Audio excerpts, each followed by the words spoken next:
Today, we're going to share with you 6 sales tips that most salespeople don't know. Don't know. You're going to love this one.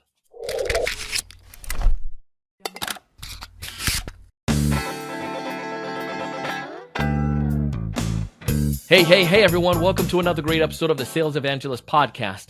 I'm your host, Donald C. Kelly, the Sales Evangelist. And I'm so excited for another great episode. I'm so excited to be here with you today. On this episode today, we have an amazing guest. His name is Phil Agnew. Now, Phil and I got a chance to connect. He hosts a podcast himself. The podcast is called Nudge. And in this show, in this podcast, Phil kind of goes deep into some of the behavioral things that we do as human beings, as buyers, as salespeople, as marketers. And it's fascinating that these things they're science-based. It's consumer psychology podcast. So check the details about that. We have a link down below. It's called Nudge. Again, we have a link back to it. But the science behind it is interesting, how we do certain things and don't even realize it. Now, the concepts we're going to talk about today in this podcast are 6 tips that most salespeople don't know. Now, some of them you're going to hear and you're going to say, I know those too, Donald. But there's several that I promise you that you probably are not using and don't know, much less using. And we're going to give some examples of how you can go about applying them. If this is your first time listening to this podcast, know that it's designed to help you to 3 to 5x your sales pipeline with quality deals, as well as to increase your close rate. Double your close rate. Now that's money right there. As we go into this episode today, we're going to talk about the ideas, these 6 tips. Take them and apply them. Now, some of you were interested in my LinkedIn prospecting course. I want to let you know that we do have some opportunities still left for that. We're going to start that at the end of January, early February, and would love for you to check it out and to join, see if there's some more opportunities left for you. But go ahead and check it out, our LinkedIn prospecting course. As we dive in, take some notes, share with me and share with some other people things that you take away. Let's dive in. Phil, welcome to the show. Donald, thanks so much for having me. Of course, man. I'm really looking forward to this conversation. And there are a lot of things that as salespeople that we just don't know. We don't know what we don't know half the time. And I'm looking forward to this conversation to hear some of those insights and ideas that you feel that you've seen right now that salespeople are not necessarily aware of that could benefit them. Before we dive into that, I bragged about you a little bit there in the teaser. Why don't you tell us a little bit more about what you do, man? Yeah, cheers, Donald. I'm a podcaster. I host the UK's #1 marketing podcast, and I've been in marketing for the past 10 years. And all the salespeople listening are thinking, what the hell is he going to tell us about sales as marketer? What's he going to tell us? But in my marketing career, I did do a lot of B2B marketing where I'd have to give sales enablement sessions, have to sit in on sales calls, join salespeople on their calls, and train a lot of the sales folks badly, I may add, but I did do it. And I've also studied behavior science and psychology for the past 5 years, which is what my podcast Nudge is about. So I'll be sharing a few of those psychological nudges that hopefully all salespeople can use. All right, you're going to nudge us on. So let's go forward. Let's dive into this. Let's start off by talking about those 6 things. Maybe we could list what those 6 things are, and then we can come into, back channel into each of them and go deeper. So there are 6 effects that I'm going to talk about. And these are effects that have been discovered by psychologists and behavioral scientists over the years as they've analyzed how people make decisions. Some of them will be very familiar to the listeners. Some will be a bit new. So they are anchoring, scarcity, reciprocity, social proof, the pratfall effect, and the labor illusion. All right, come on. Yeah, some of them we sound familiar, but some of them we didn't hear about before. So let's go ahead and dive into the first one. Yeah, so anchoring, the first one, that probably is quite familiar to a few sales folks. And it's because it's used an awful lot. It's the idea that we are anchored to the initial information that we see. As lots of examples of this in the wild. If you're reading a newspaper article, the headline will anchor your information. If it's a negative headline, you'll read that article thinking this is a negative piece of information. There's some great studies on how this works, though. And there's one study which I wanted to bring up today because it's specifically relevant to sales folks. So Joe Marks, in his book Messengers, he realized that the initial bit of information that we hear when we're about to enter a sales conversation can actually anchor us and change how we act. And he set up this study at real estate agents in the UK, so people who sell houses, and he realized that when people buy a house, they call up the real estate agent and they call the receptionist. And the receptionist is the first person who answers. Now, the real estate agent didn't give much thought to that phone call, right? What does it matter what the receptionist says? They just say, I'm going to pass you over to Peter. Over you go. Yeah. But Joe Marks realized, okay, no, that could be an anchor and that could change the perception of the whole call. And so on alternative weeks, Joseph Marks would ask the real estate agent to say, pass you over to Peter. And then on other weeks, so this was his variant, he'd say, I'm passing you, or the receptionist would say, I'm passing you over to Peter. He has 20 years of experience. I think he'll be perfect for you. So real subtle anchoring, just a tiny little extra line. And then Joe measured all of the sales after that. And he found that valuations went up by 20% and actual sales went up by 20% as well on the people who had that anchored call. So it's crazy because it's such a small thing. And the more common way to use this, the way that a lot of people use this, and if you aren't using it this way, Jesus, please use it this way, is how Steve Jobs would use it. So Steve Jobs would, this is great, when he launched iPad, he said on stage, because everyone was wondering what this is going to cost, brand new technology. Everyone's thinking it's going to cost too much. I don't need it. I've got a laptop, I've got a phone. And he had seen in the newspapers that some people had said this is going to cost $999. And so when he's on stage, he puts $999 behind him on the screen. He says, this is what you think the iPad's going to cost. But let me tell you, we've worked real hard and we've got the price. And then literally, I'm not kidding, you watch it back. The 999 smashes into a million pieces and 499 appears and everyone whoops and cheers. And these people who thought it was, they said, oh, it shouldn't cost more than $200. And then they loved it. Because it was $999 down to $499. So that's classic anchoring as well. But it's a great nudge, which is well worth using. The realtor, which is interesting, did he know who were who when he spoke to them? Like who were the ones that got the information that they were 20 years experience, or he just took the calls as normal? The receptionist would always pass it over and say accurately what their experience was. So they would variant it. So they would say, oh, this person's got 20, this person's got 10, this person's got 5. Is that answering your question, Donald? So if I'm the realtor, I'm the person actually speaking with them on the phone. Now, after the realtor, do I know that this person was prepped with this verbiage? No, you don't. And that's the important point. That's what I was going to say. Because you would act differently. So it was a random control trial. So the salesperson had no idea. Yeah. So, and this is an interesting factor. And, even we can leverage this in so many ways, like on LinkedIn. If you can, if somebody's going to go to your LinkedIn profile, they're going to look at stuff before they have that conversation with you. What are they setting? And then also, I think in that conversation, like you're saying, like we can anchor stuff from the very, very get-go. Whether it's like you're talking, the disco, we've helped XYZ number of companies just like yourself do this, blah, blah, blah, blah, blah. And, whatever you want to say, but it's that anchoring from the very jump. I love this. Great stuff, man. All right, let's go. Let's keep going. What else we got? So we got anchoring. We've done anchoring. Let's do another one, which most of the people on the call will know. It's scarcity. So scarcity is, the idea that a scarce resource is more valuable than an abundant one. It's an evolutionary trait. We want to.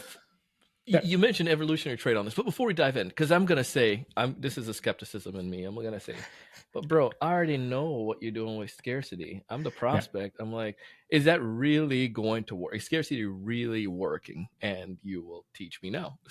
Well, I think it's a really good point, Donald, because I think so many of us are fed up with the classic scarcity tactics. We've all been on any airline or any hotel, we've gone to book something and it's like last one available, Black Friday deals running out this minute. Well, we're all fed up with that. But there are some lateral ways you can apply scarcity, which are really quite innovative and that make them work in imaginative ways. So there's a great example, a study by Richard Shotton, and he got movie posters. Now, movie posters don't utilize scarcity at all. They never have. They just say when the movie is airing this fall, airing on Halloween, airing this Christmas. But he decided to make a slight tweak to those movie posters. He instead would show when the movie was finishing airing, when it would stop showing in your local cinema. Oh. So final week this week, final showing is tomorrow, final showing is on Monday. And he showed these, or just final showing is on the 17th of March, whatever, it could have been months away. And he showed these two posters to two different populations, so no saw the same one. And he asked, how likely are you to go and watch this film? And that subtle tweak, just by highlighting how little time there is left, by how when it actually came to be airing, changed the decision. People were 36% more likely to attend that movie when they knew when it would stop airing. So it's a different way you can use scarcity.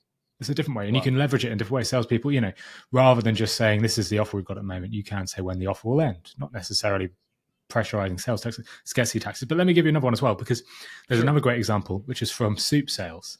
So this is more of a marketing example, but you can probably see how it's applied. These are soup sales. I think it was a study in Iowa, and they put these big signs up in supermarkets, grocery stores, and they said, buy soup. And people bought soup. People bought 3 cans of soup on average. Great. Marketing works. Pat ourselves on the back, marketers. And then they put an asterisk. So alternative weekends put an asterisk on buy soup. And the asterisk said, it's just above it, limited to 12 cans per person. And then they measured how many do people buy. Well, it turns out people buy 5 cans of soup when you put that asterisk on. And now that's stupid because nobody was buying 12 cans before, right? Everybody was just buying probably, well, let's say if average was 3, some people were buying 2, some people were buying 4, whatever. But seeing that it's limited makes people think, oh, if it's limited, it must be a good deal. If it must be a good deal, I must buy it. And so that's a really smart way of using it. And I think salespeople, if you've got a product or a service you're selling that has a value to being limited, maybe seats on a course or seats on a training session, or perhaps even, a special dinner you might be hosting. If scarcity creates value because having fewer people or fewer sales increases the value of your product or service, then you should definitely leverage it, because it even works when it doesn't create value, like selling soup sales, like in that example. Yeah. I mean, I can definitely see that with the course. And I think the equivalent, scarcity is obviously the principle is eternal. The idea, a new term people use, is that FOMO. Like there's a fear of missing out that people will literally be able to be afraid with. So even if you were to book a demo with a prospect, you could utilize that. Say our account engineer, we booked a demo with our account engineer. He's they're ending the week early for vacation or for travel, so whatever. But now you can, I'm not telling you to lie to people, but if there's something that's really there, you can utilize. Or if your calendar, I like using Calendly, not plug for Calendly, they did sponsor, but then when you see like certain days available, like, man, this guy, there's only a certain amount of times that I have available to be able to book this appointment. Then I can, book that. Or you share the screen with them. You pull up that Calendly link, here are some of the ones that I have left available. Which one? Like now it's like, okay, let me pick one of these days. Let's do Friday afternoon. But the point is that's a way of using scarcity or FOMO without necessarily saying, buy today. Like, we're talking about like some of those cheesy things that people have. Yeah. Love this. I love it, Donald. You're taking my marketing rubbish and translating it into sales wisdom. This is brilliant. Typing that up. All right, we got anchor, we got scarcity. What else we got? Yeah, I'm going to do reciprocity. Now, reciprocity, another classic one. The idea that we feel this need to return a favor. Do you know the story about the world's most successful used car salesman? Have you heard this story before? No. Let's go story time. So, what's his name? Girard? Joe Girard, maybe? Anyway, you Google so the whole Wikipedia article about him. Most successful used car salesperson in the world, sold something like definitely over 10,000 cars in his lifetime. Huge amount. And people are saying, obviously. Oh, I know. I think I remember. Keep going. You know the guy. Yeah. I knew you would. And so obviously everybody's interviewing saying, how do you do it? What are your tactics? And they're thinking, oh, it's some incredible, long-winded strategy that he's playing out. No, he says his tactic is all he does every year is he sends every single one of his customers a card in the post, and the card just says, I like you. That's it. That's all the card says. I like you. I mean, almost creepy how little information is given in that card. And yet he says, people return favors. People do things with people they like. I just send a little card to people saying I like them. Guess what? People come back and buy more cars on me. Guess what? People tell their friends about me because they like me. And it sounds pretty wacky, but there's some interesting studies to back it up. A researcher called Philipkins sent 600 Christmas cards to complete strangers over Christmas, and then wondered, how many will I receive in return? He put his return address on there as well. 200 people sent him in return. Complete strangers will send other strangers Christmas cards just to reciprocate the flavor. And then, one final sales example for you. Great study in an art gallery by Dennis Reagan. And he basically had this amazing study. 2 people in there. They're meant to be enjoying the art. It's meant to be a study about the art. But one of the participants was actually an actor, but the other participant didn't know that. And on alternative times, the actor would pop out, grab a can of Coke, bring it back in. On the other times, it would pop out, grab a can of Coke, bring 2 back in, give it to their fellow participants, say, oh, I just bought this for you. bit of reciprocity. And then later in the experiment, this was the real experiment starting here, the fellow participant, actually an actor, would say, oh, I'm selling raffle tickets for a local charity. Would you like to buy some? So initiates the sale. When he had bought his fellow participant a can of Coke, those people would buy 2 times as many raffle tickets. And it's just such a classic, simple example of how a little bit of reciprocity can help from the most simple sales to used car sales, whatever it might be. That is so cool. And I remember hearing that story. I think it was like on a audiobook or something, and they were talking about it. But the simple fact that you did something consistently, and just share that love, it is reciprocity, and that could tie back in so many different ways. Like even like, and I think people forget the power of those wet ink. Like sending something in a post, sending something physically, we call it that snail mail here, sending something to them. Like people will care about that. They feel that you did something for them.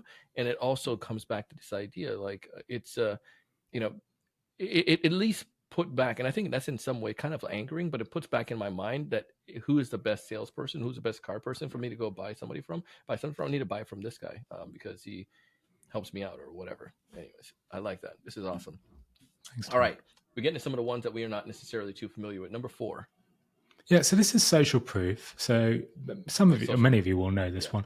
It's the idea that we 5 and 6 then. Yeah, 5 and 6 are definitely novel. Social proof is the idea that we follow the actions of others. So you go on holiday, you walk past a restaurant, there's a queue out the door. Let's face it, you're probably going to get in that queue. Same if you go past a museum or whatever it might be. We follow the actions of others. And we think this is quite simple, but there's actually some really interesting ways this works. So there's an amazing experiment. You can look it up on YouTube by a guy called Solomon Asch. And he brought a participant into the lab, and the participant was sitting with 6 other participants. The participant didn't know that the 6 other participants were actually actors. They like to lie a lot in these experiments. And the actors and the participant were looking at lines on a piece of paper. This is a really difficult one to share on a podcast, but I'll try. And the lines, there are 3 lines, and then there's a 4th line. And Solomon asks the 4th line, which one is the identical length? Now, these lines were very different in length. So it's very easy. Imagine you've got a ruler in front of you and then a bigger ruler and then one ruler which is identical. You're going to know, it's just like a kid's game. You're going to know which line is identical in length. And yet, in this experiment, the 6 actors would consistently give the wrong line. They would say the longer line is the correct one. It's almost like looking at colours and saying red is yellow or blue is green. And then Solomon Asch is wondering, okay, what will the actual participant do? And I think it's something like in 18 of the trials, 12 of the participants gave the wrong answer, even though they knew it was wrong. We go with the crowd. We don't want to suffer embarrassment. And this is actually normal. It's safe for us to go with the crowd. This is an evolutionary trait. You don't run into the cave that a bunch of cavemen are running out on. There's probably something in there that you don't want to go into. And so salespeople, the plea here is if your product is popular, if it is growing in popularity, if more people use you than a competitor, if more people have started using you this week than they did last week, share that information. Make your product, make your service seem like the most popular choice. Because believe me, more than anything else you can say, just saying, look, if we're the number one in the industry, you don't have to listen to me, listen to them. That is one of the most persuasive things you can say. Love it. All right, social proof. I like that. And I think there's many different ways, because even right now we're thinking about some of our stuff that we're launching in January, and we're getting testimonial from some of our clients because it just helps. Like everybody else is doing it when it comes to LinkedIn prospecting. We need to do it with TSC too. So anyways, love it. All right. So social proof. Come on, let's get to this novelty. Number 5. This is a cool one, Ronald. This is called the Prattville effect. And this is a study, again, back in the 60s. They did a lot of these studies a while ago. Prattville effect, yeah, I know, funny name. Elliot Aronson ran this study. And in this study, the start of it is he films a quiz contestant answering quiz questions correctly, getting 90% of them right. Mm-hmm. Now, actually, the quiz contestant is an actor. So he knows the answers. He's asked, what's the population of Russia? He knows exactly. He's asked, what's the land mass of Canada? He knows what it is. That doesn't matter because the participants who watch this actor don't know he's an actor. So he films him getting all these questions right, 90% right. And then at the end, as he's going off stage, he goes to take a swig of his coffee. The camera's still filming him. and he spills the coffee all down himself. He's clumsy, makes a bit of a fool of himself. He's got coffee all down his nice white shirt. So Elliot Aronson takes this recording of the quiz contestant and he creates two versions, one which is slightly cut down and one which is full in length. The cut down one doesn't show the actor spilling the coffee. The one that's full in length does show the actor spilling his coffee. He shows those two different videos to two different populations. So some people see the actor spilling the coffee, some people don't. And then he asks the people, how likable is this person? Now, what's really interesting is you wouldn't assume that being clumsy should give you any boost in likability. Why, if I spill coffee down myself, would I appear to be more likable? But actually what he found is when intelligence, so this extreme intelligence of the individual, is matched with a weakness, which is not debilitating to that strength, like a bit of clumsiness, the amount people like the actor or the quiz contestant, as they thought, shot up. People were far more likely to like the quiz contestant when he spilled coffee down himself. So what does this tell us? It tells us that actually showcasing a weakness, flaunting a flaw, revealing something which isn't perfect can be really, really valuable. And we see this all over the place. Avis, they use the "We Try Harder" marketing slogan. That's brilliant because it's like we're not number one, but we try harder. Great way to avoid social proof. Marmite in the UK, for any Brits listening, they use the slogan "Love it. You'll either love it or you'll hate it." Can you imagine that? A product saying you might hate it, but it works. They've used this for 50 years because there's powerful effect. They're matching a strength. You'll either love it with a weakness. You'll either hate it. And I think the plea here for the salespeople listening is don't be afraid to highlight a weakness. In fact, there's a great study by Robert Cialdini in a restaurant where the waiter says, don't try the lobster today. It's not fresh. Like, please, guys, I just want to tell you at the start of the meal, just don't try the lobster. It's not fresh. And that waiter increased the order size of the table dramatically because he revealed a weakness. It was not fresh. And I think this is something that salespeople can definitely follow. Don't always just show the strengths. Be confident, be honest, and share a weakness because it can actually help you out. We had a conversation about this with one of our clients. We were doing a training with him last week, and I was telling him, point out something about I'll tell you the story, and then you can see it. We had a competitor that we were going up against in the software game, and this company named Laserfish, they were really, really good in the clerk's office. Like, we sold to city, county governments, and K-12, so they were like killing it, like in clerks. That's like their spot. We can work with the clerk, but we work with all the departments and the organizations, but they were really anchored with clerks. So every time people see them, like if clerk departments and we're going up against them, they'll really want to go with the Laserfish because they're better at clerk, but they're not. So what we would tell people is just the same, comment on like Laserfish are amazing. They're great in the clerk department. We're not as strong with them in, not a lot of people see us as strong in the clerk department like they are. However, many of the Laserfish clients who do partner with us, though, they come because they're not just trying to get the clerk; they're trying to get all the departments. So we did put a little weakness in there, but we go and talk in a little bit more about that. Most people who did leave Laserfish to come with us, they like us because we can service all the departments, and they didn't see a difference or whatnot. But the point is, like, give a little weakness that in there, and you're human, as opposed to, no, we're perfect, our solution is best, and it's kind of garbage. People don't care for that. So, and you're trusted as well. If you're recommending a potential partner for a mate of yours, saying, "Oh, this woman or this man is fantastic," you won't believe them if they just say all the positive things. You'd be like, "No, you're lying." It's when they say, "Oh, they're not great about, they're a bit crap at cooking." Cook, bro. That's when you believe it. That's when the trust comes in. That's when you're like, "Okay, I'll go on a date then. I'll try it out." And it's exactly what you're doing there. Don't say you're perfect at everything because it won't be believable. You reveal a flaw and suddenly you become believable. Love it, man. All right, let's go to the last one because I got all these stuff there and I'm like, awesome insights. Yeah, let's do it. So the last one is the labor illusion. This is a wonderful one. It's this idea that if we see the labor that's gone into the work, that's gone into a product, that's gone into a service, we'll value it more. So wonderful study in 2011 by Harvard, and they set up this amazing study in a restaurant. Now, this restaurant had big windows over next to the kitchen. So usually on most nights, people could see into the kitchen. But they agreed to run this study where on some nights, they would cover the windows so people couldn't see in and see the chefs cooking. And on other nights, they would keep them open. And then after those alternative nights, they would ask people as they come out, what did you think of the food? Did you enjoy it? How much did you pay? Or how much of a tip did you leave? Would you come back again? All these things. The finding is that when people can see into the kitchen, when they can see the chefs making their meal, they value the meal more. They were more likely to come back. They enjoyed it more. They left higher tips. So seeing the labor that goes into work makes you value it more. Another study run in product tours, so brewery tours. They measured people's willingness to buy beer before they went on a brewery tour, or just people around the pub, and then people who had actually gone on the brewery tour, like the Guinness tour in Dublin, for example, and then asked them at the end, how likely are you to buy a Guinness?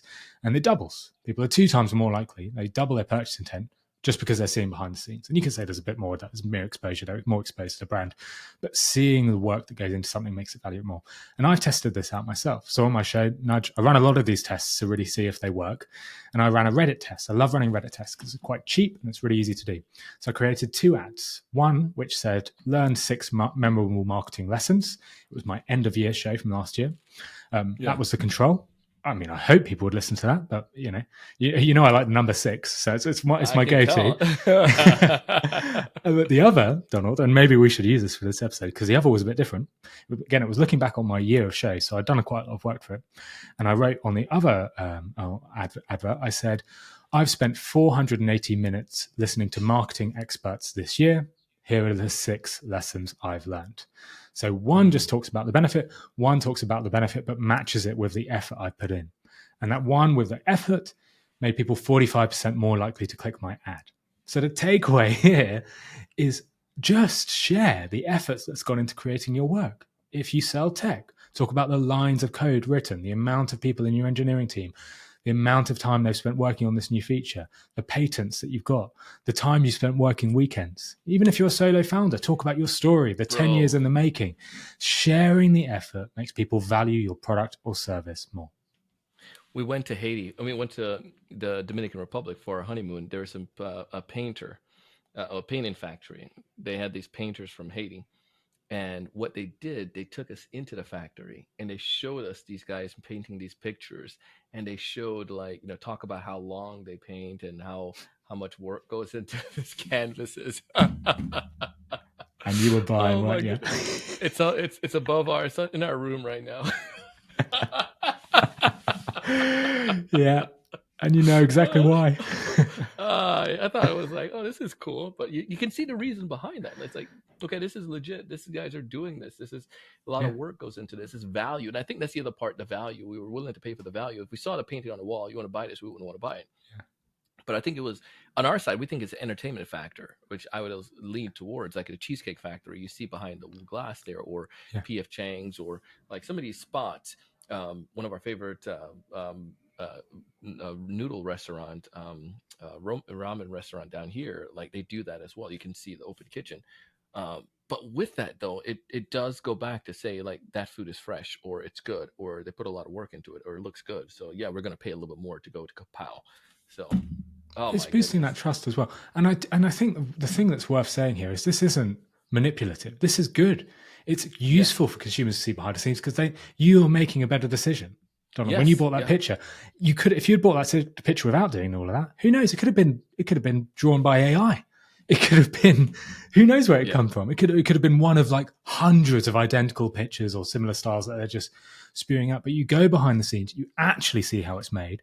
You actually see the effort and hours gone into it. Because let me tell you, this only works if there is actual amount of effort and hours going into it. It doesn't, the brewery tour works because you are seeing the beer being made. You can't make it up. So it's really valuable if you are, if you're a startup founder, share the amount of investment you had and how you've spent that and where the money's going and what you're investing it in. All of these things can help you sell. I'm using that post. I'm going to test it out with the post and then also with some ads that we're going to do. Oh, please do. Let me know how it goes. I love it, man. If people want to get in touch with you, man, want to learn a little bit more about you, Phil, and all the cool stuff you're doing, what's the best way for them to go about doing so? Well, once you've listened to a few more episodes of this wonderful show, because it's a great show, you can also check out mine. It's Nudge. So just search for Nudge, Nudge. There's a nice orange logo you'll spot, which is mine. You'll find me there. And I'm also on LinkedIn. So I'm Phil Agnew, Agnew on LinkedIn. Just reach out there. Happy to answer any questions you have. Well, Phil, thank you again for coming on the show today and sharing your insights. I appreciate you, man. Thanks, Donald. Thanks for having me. Man, that stuff was good. Listen, go ahead and connect with Phil. Tell him that you heard him here on the Sales Evangelist podcast. Tell him which one of those 6 tips that you like the most. I'm telling you right now, we're going to apply some of these things. You're going to see me do some of the content, utilize some of that, but especially the idea, that last one, that laborer illusion. Like, can I share with some of you some of the things that we're doing with our podcast?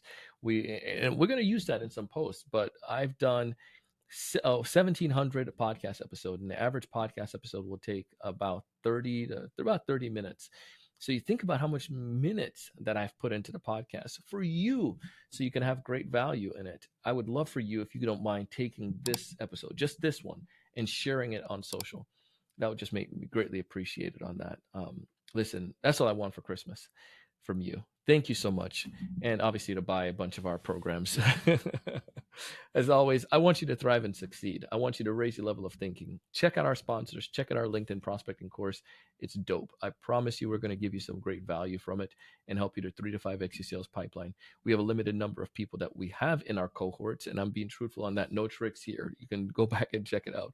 So apply. Would love to have you. If you missed this one, do the next one. But I can't wait to see you. Can't wait to hear from you. Connect with Phil. Tell him you heard him here on The Sales Evangelist. I look forward to seeing you on the next one. Go out, raise your level of thinking, do big things, and make some money.